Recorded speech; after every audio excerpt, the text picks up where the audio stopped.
Bryce, what are you doing? We're supposed to be recording a video. I told you not to bother me during my private Rick Porcello reflection time. What's up, guys? It's Bryce from the Hall of Pretty Good here, and today I'm going to lay it all out on the line for you. That's right. I'm going to give you my Hall of Fame ballot. So this is going to be a little bit kind of like, not maybe a prediction you could say, but also how I think the ballot should look, compared to me. And, it's tough to lay yourself out on the line for this because I see a lot of scrutiny whenever these baseball writers, throw their ballots out on social media. They make theirs public. But, I can take it. I'm a grown man. I'm willing to lay it all out there for you guys to see. Feel free to argue in the comments for a player that you truly believe in. I'm totally down to have a civil baseball discussion. Let's do it. But without further ado, let's get into my Hall of Fame ballot. Okay, so here it is. So let's take a look here. Here are the players that I voted for. So we have Bobby Abreu, Carlos Beltron, Felix Hernandez, Andrew Jones, Manny Ramirez, Alex Rodriguez, CC Sabathia, Ichiro Suzuki, Chase Utley, and finally, in his last year of eligibility, Billy Wagner. Okay, so look, I'm going to go ahead and address the elephant in the room here. Yes, I did include Alex Rodriguez and Manny Ramirez. Now, I know a lot of people might see this as controversial. They might not agree with it, but it's just how I feel. I think they belong in the Hall of Fame. I know that might make some of you a little bit upset, but it's just how I feel. But let's start at the top here. So first, we've got Bobby Abreu.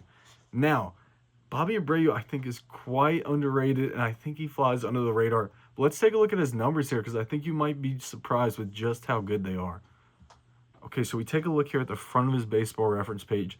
So you see something I think that hurts him is he's only a two-time All-Star, but he did make a couple. Silver Slugger winner, Gold Glove winner, Home Run Derby champ, which I don't think really factors into your resume too much, but it's still there. And so when you look at all his counting stats, though, I mean, it's quite impressive. He's got the 60.2 B-WAR, 2,470 hits, 288 home runs, a 291 batting average. I mean, a career OPS of 870 and a 128 OPS plus. I mean, this was a really good baseball player, and I feel like a lot of people don't remember that, or he's kind of like a diamond in the rough. I think he deserves to be in. I mean, let's look at his peak here. As you can see, he had some really good seasons in Philadelphia.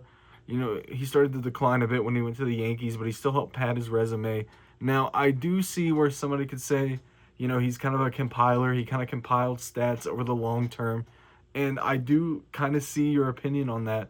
But when I look at this resume and I look at all these numbers, I just have to think that Bobby Abreu is a Hall of Famer. So the next player that I put on my ballot is Carlos Beltron. Now, I know the elephant in the room here with him. Was he part of that 2017 Astros cheating scandal? I'm not sure, and I'm not sure how much you personally want to factor that in when you're crafting your own ballot. I don't know how the writers are going to factor it in when they, craft their ballot. But for me, Carlos Beltran is a Hall of Famer, and let's dig into these numbers. So as we can see, we've got the 70.1 WAR, 279 career batting average, 435 home runs. I really don't remember him cranking that many out, but he did. It's there, that 312 steals, an 837 OPS. He's got the 9 All-Star appearances, 3 Gold Gloves, Rookie of the Year, 2-time Silver Slugger. I mean, when I look at Carlos Beltran, I see a Hall of Famer. And so for me, Carlos Beltran, he's going to be in the Hall of Fame. I'm not going to, take him out because of the 2017 Astros scandal. I know that might catch some heat from some people, but in my mind, Carlos Beltran is a Hall of Fame baseball player. And now, guys, a quick word from our sponsor. Hey, everyone, look, it's my pal, Rick Ross. Rick, a couple questions for you. Do you like baseball? You do? Well, then you should consider liking and subscribing to my YouTube channel. Rick, one more question. Do you have time, man?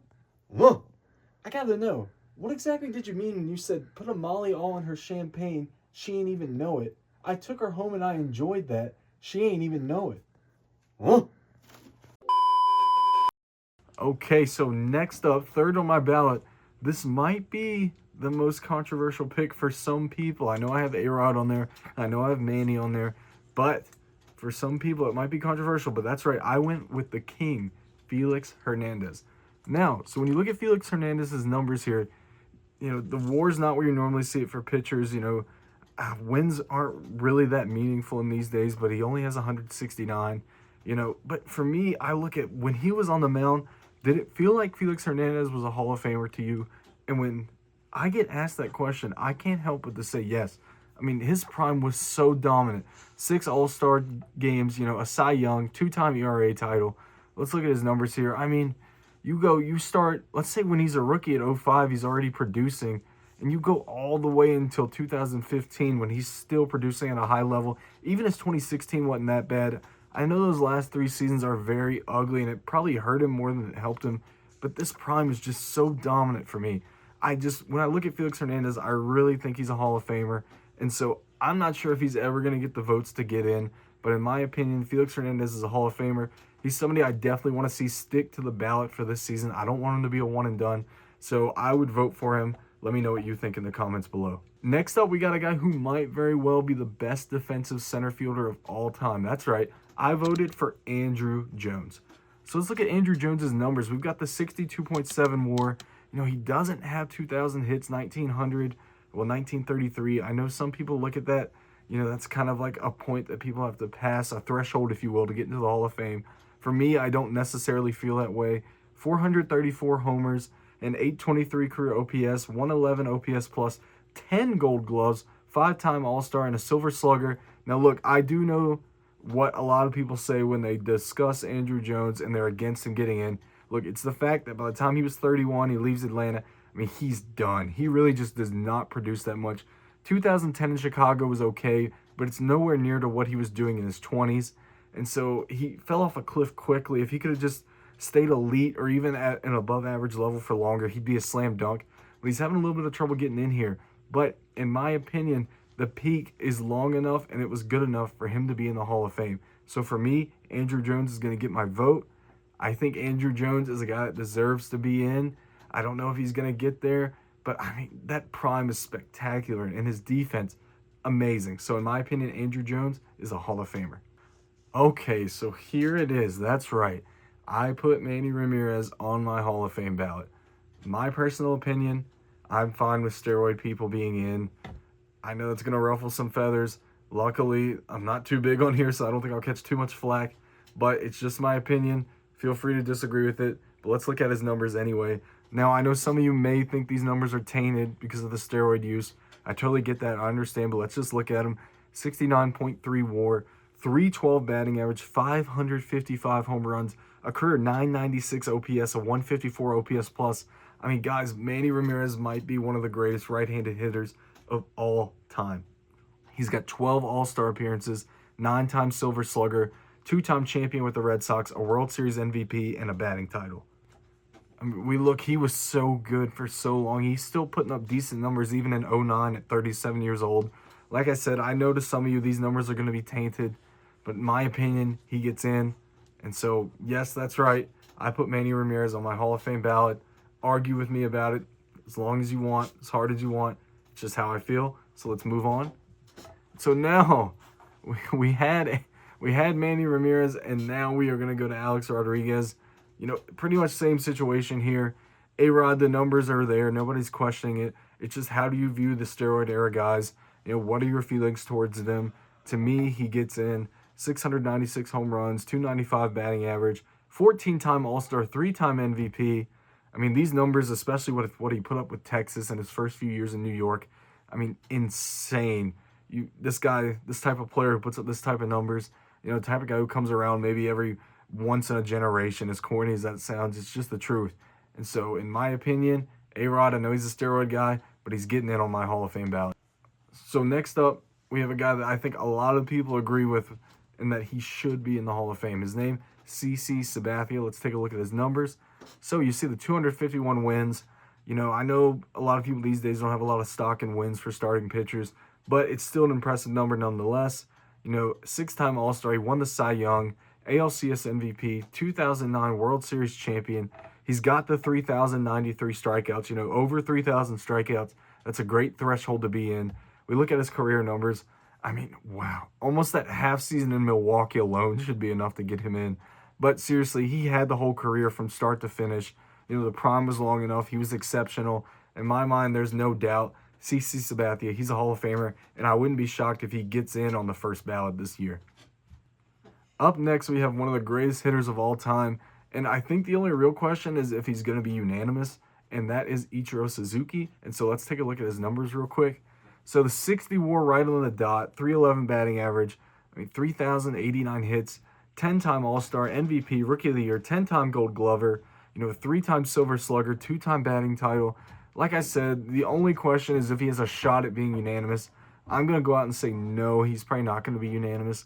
But, I mean, the fact that he didn't come to the MLB until age 27 and he accumulated all these numbers, I mean, it's just amazing.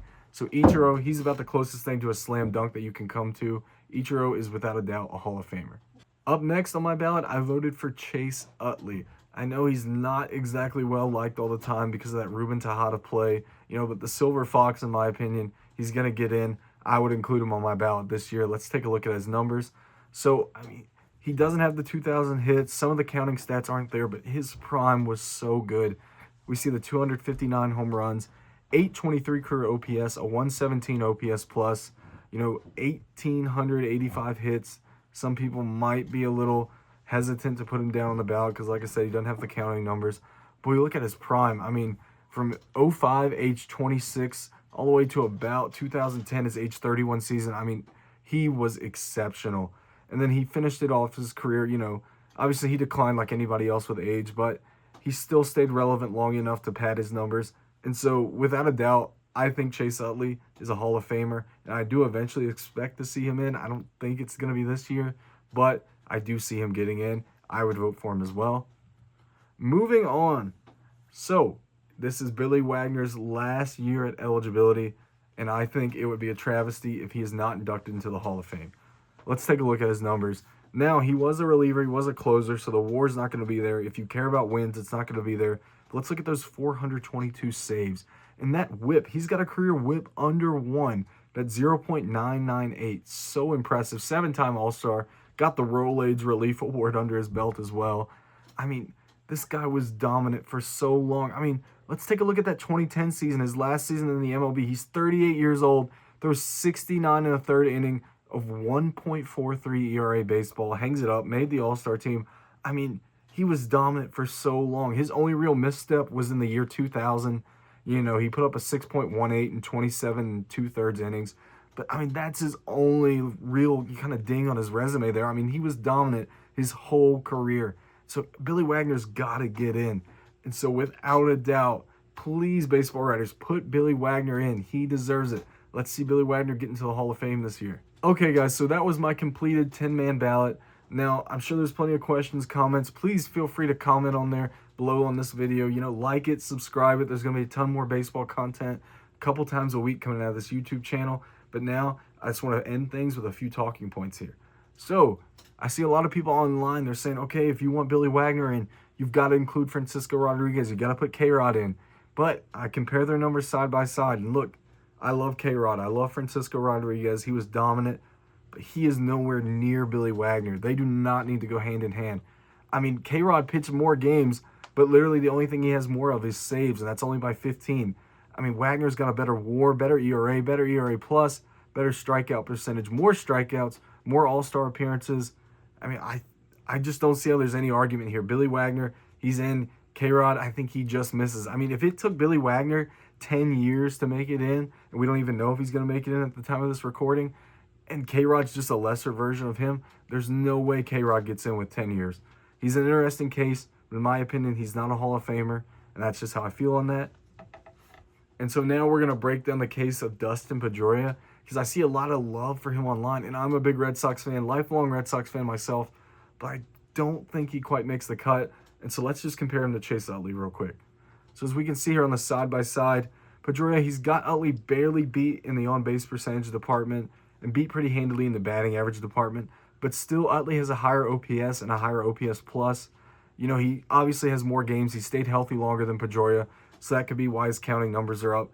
But even looking at the OPS and the OPS plus, like I said, it's still better. And I know it's not fair that Pedroia got hurt, but that still impacts his Hall of Fame resume. I mean, if you didn't play long enough, then you can't get in. We see it happen. I just don't think Pedroia got there. And when you put him side by side against Utley, I think it's pretty obvious. I see a lot of people on the fence about Utley in general, so I'm not quite sure how you could vote for Pedroia and leave Utley out. And so I decided to go with Utley and then leave out Pedroia. It hurts me. It breaks my heart. Pedroia just misses the cut. And that's so insanely hard to do. I love Pedroia. It's just not quite there for me, if I'm being honest with you. All right, guys, so that was my Hall of Fame ballot.